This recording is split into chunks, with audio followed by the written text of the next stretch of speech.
exact conclusions you were. We only hire Texas people on Laura. Texas Indeed. people. Indeed. I'm also- Where do you guys want to start? Can we start with seeking out the talent for these different stories? How do you go about that? What's the process? And is there anyone you're looking to try to grab for future episodes? Yes, well, the talent started with Aaron Mahnke, and that relationship started by me reaching out to him on Twitter right when the podcast came out. I loved it. I think he was the kind of linchpin that helped get this whole thing started. As I got to know Aaron, and the first time he came out, I had the opportunity to introduce him to Gail. I've remained inspired by what he has built and what he's still building, and like his process. Aaron, like the rest of us, and especially this one here, he's a big geek, you know. And like, I love what he does and how he works, and the success. I think when I originally reached out to him, the podcast only had a few thousand downloads. Now it's got over 100 million, right? And so his success and that trajectory enabled us to attract talent like this one. She was a fan of the podcast. Yeah, I was. I was just excited that I love podcasts, and the fact that we're putting content that was from a radio show to a television show. That's a fun leap that we just haven't discussed. You know, really. Haven't really discovered yet, and so this is one of the first platforms, and I was one of the first on scripted television for MTV, and that worked out okay. So I'm really just grateful to be a part of something new, and that's something that excites me. I also love a true story. This is a nonfiction story. All scary stories truly are real. I do believe that. I've never been a jump scare kind of girl. It's always, the psychological is always what gets me at the end of the day. And the fact that she was this independent woman in the 1890s in Ireland, and what happens to her. I love that Bridget was one of the last cases in Ireland with changelings. And her case and changed, where her husband was persecuted for what he did to her, and I appreciate that. Yeah. So, I mean, at least that she was the face that changed, and for that, I hope I honor her in the way that she would have liked. Also, in terms of recruiting talent, it helps to have Ben Silverman, who knows everyone and has made so many great shows like Jane the Virgin and Ugly Betty and The Office. It helps to have Gail Ann Hurd, who seems to continually pull more hits than everyone else in the universe combined out of her hat. I mean, she inspires me every day I get to hang out with her. Glenn Morgan, who made X-Files, like, it helps as a producer like myself to be able to call and say, oh, I'm working with Gail and Glenn and Ben and Howard. Like, it makes my job easier. And then you combine that with a successful podcast and New Voice, like, it gets a lot easier. In future seasons, if the show is a success and Amazon and the fans want us to come back, I think, we'll find whoever works for the story and is inspired to work with us. I think if the fans want to tell us who they'd love to see in the roles, I'd love to hear that too. So the podcasts are very well researched. What did you have to do to sort of dig into your character? Did you have to do much research, or was it done for you? Aaron did a lot for me. For me, I also am a huge YouTube educated actor. I love the master classes. Like, I just love finding stuff on my computer. I tend to, that's usually where I end up in the rabbit hole.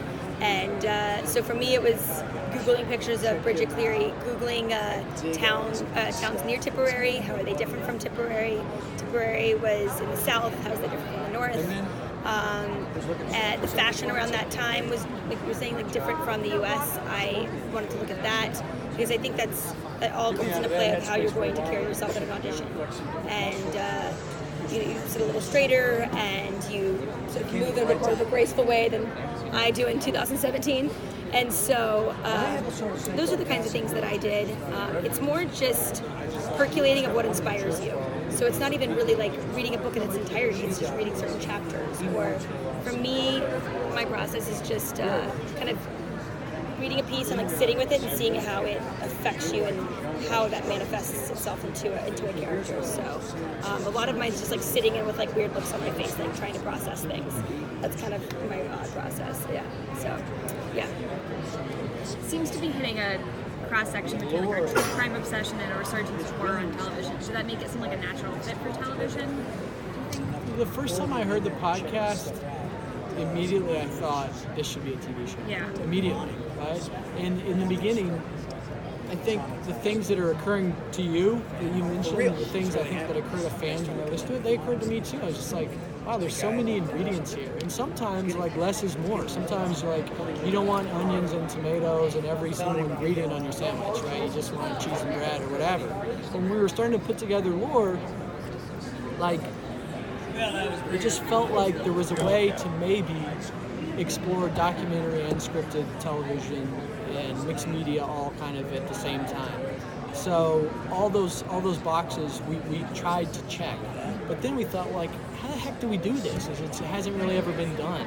You know, there have been other programs that you might call a hybrid, but they usually include talking heads, right? So if you see a piece about another planet, or you see a piece about something historical, then there's, you know, a group of usually older men who tell you what you just saw. We didn't want to do that. And so instead, in the documentary segments, we use Aaron's voice to guide you like he does on the podcast. And that just kind of was our base. We started there and then wrote the scripts and then kept researching the documentary segments. And sometimes we started to dig around and we thought we knew what the docs were, and then we found something scary and more horrifying. So we thought we knew what the first American vampire was, and then, you know, we really dug into the story where a guy, you know, digs up his daughter and tears out her heart and burns it and puts it in a glass and drinks it to save his son. Like, that's insane. Somebody really did that, right? And if you look at humanity, and I think all the scary movies around that we've all loved and cherished and have posted on our wall,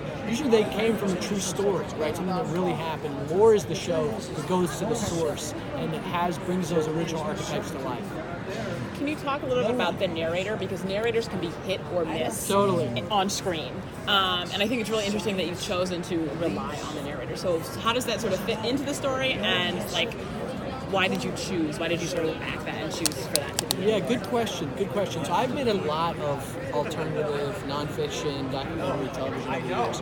And usually I don't like voiceover. Right? I'm usually like, oh, it's such a cheat. It's such a cheat. Like, no.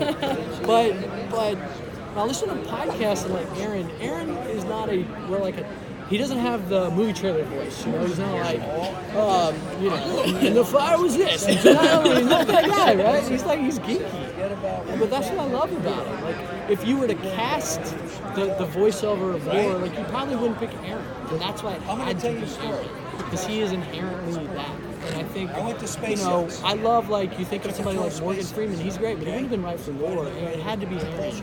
And so we knew we wanted that feel, we wanted to do something new, and I think the voiceovers had to be a part of it to really feel like Lore. So that when we would sometimes, in any creative process is the key word, right?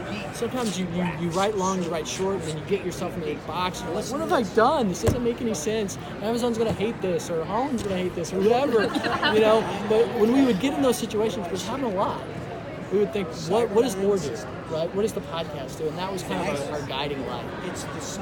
Along those lines, what were some of the biggest challenges in adapting podcasts? Yeah. Particularly with mixed media and having an actor and then having so many archival footage.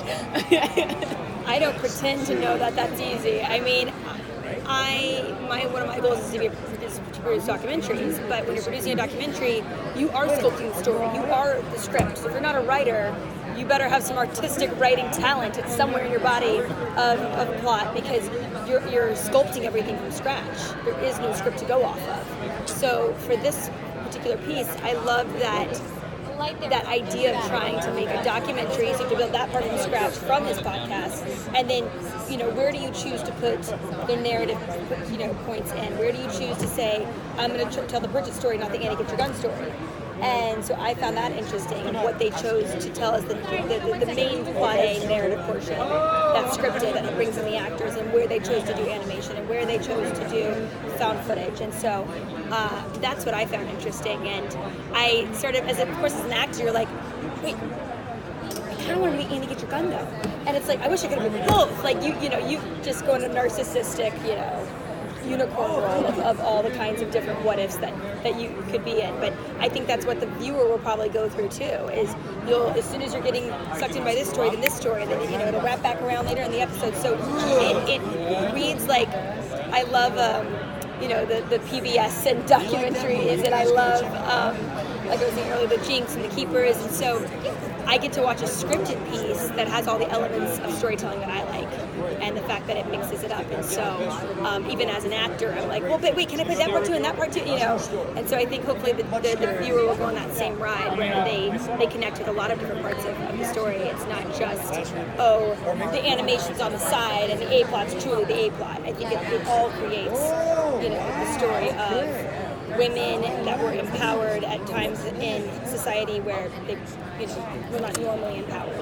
That was the theme of my episode, and so it was exciting to see that medium on television. I'm so sorry. We need to wrap up. Robert's ready to come over. Thank you so much. Thank you guys. Really appreciate it. Thank you.